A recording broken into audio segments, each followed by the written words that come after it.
Entering the end of World War I, the Treaty of Versailles, signed on the 28th of June, put Germany on the spot for starting the war.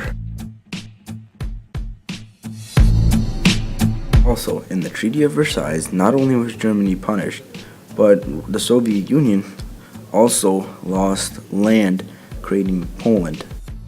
On August 23, 1939, Germany and Russia signed a 10-year non-aggression pact.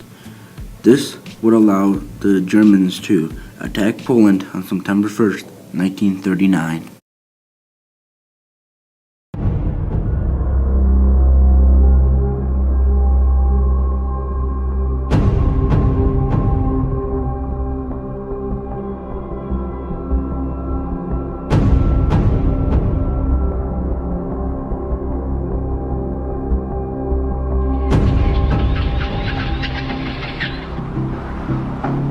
Early on the morning of the 19th of June 1942, an unarmed German liaison plane glided to Earth near Red Army positions. There was no trail of smoke or obvious reason for its crash landing.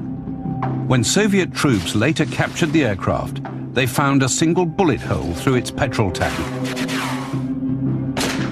The pilot was killed in the shootout that followed before he could destroy his briefcase, which contained top-secret documents.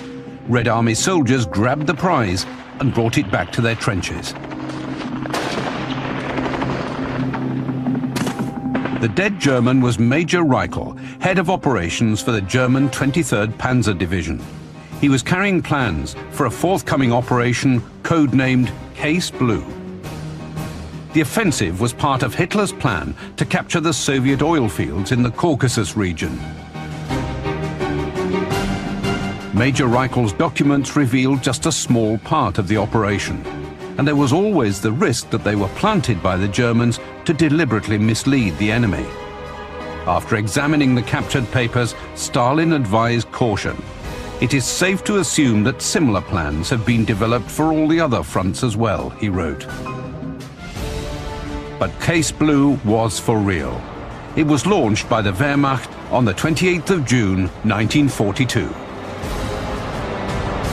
Case Blue called for German Army Group South to split into two parts.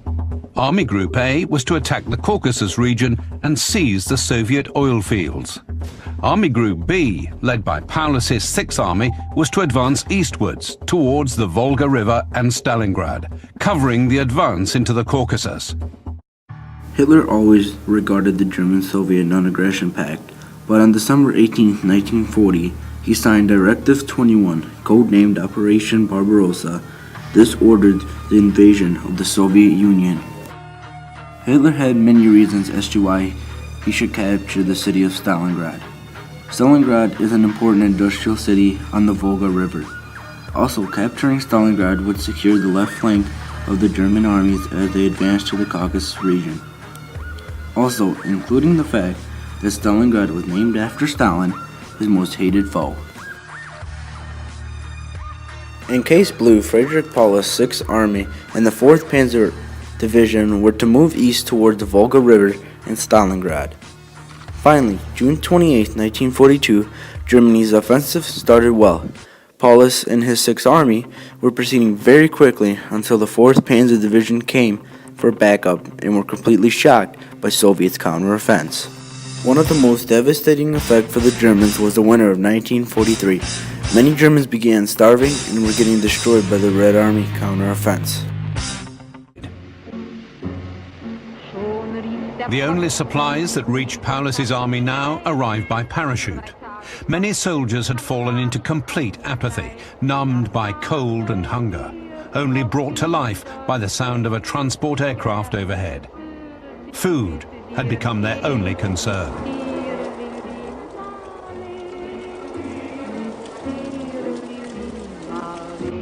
On the 24th of January, Paulus sent a radio message to Hitler, which ended with the words, "The army requests permission to surrender immediately in order to save the lives of the remaining troops."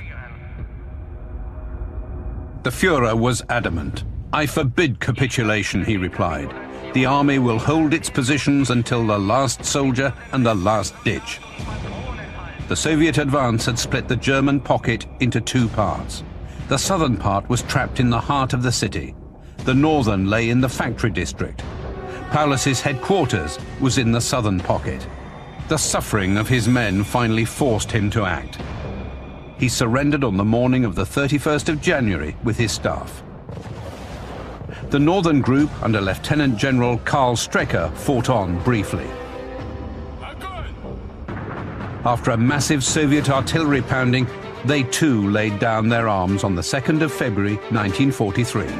After the surrender of Friedrich Paulus's Sixth Army, the Red Army fought Germany all the way back into Berlin, Germany, and became known as the Battle of Berlin. The Battle of Stalingrad became the turning point in World War II. Stalingrad was the first major battle that Germany lost during the entire war. From that moment on, everything for Germany spiraled downhill. On May 2nd, 1945, German Colonel General Alfred Jodl signed the unconditional surrender, putting an end to World War II.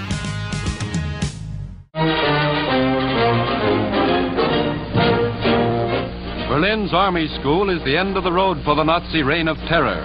Here, Air Marshal Tedder, General Eisenhower's deputy, and Russia's Marshal Zhukov meet with Field Marshal Keitel, the haughty Prussian aristocrat and representative of the General Staff. This time it's the German army that surrenders. No civilians are involved as in World War I. This time the Wehrmacht takes its full share of blame for years of ruin and brutality.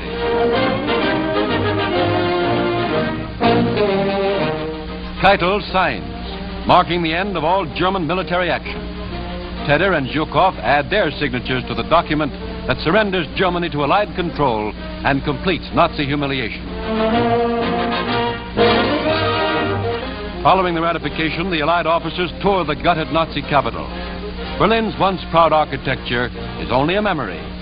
Years of heavy pounding by the RAF and American Air Forces have made Germany's first city almost unlivable.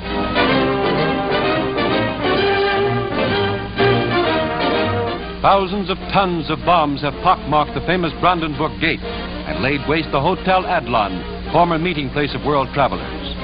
All Nazi government buildings have been destroyed, burying the infamous Hitler and Goebbels in their rubble. Berlin's history as one of the world's great capitals is ended.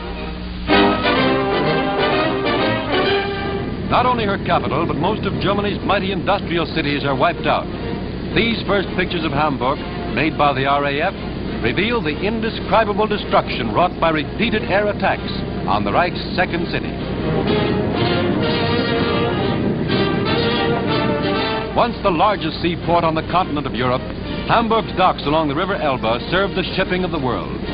Now, Hamburg is a ghost city. Only the outer walls of its thousands of buildings standing in mute testimony to the overwhelming power of Allied bombing. Bombing that tore the heart out of the Reich and buried tyranny in its ashes.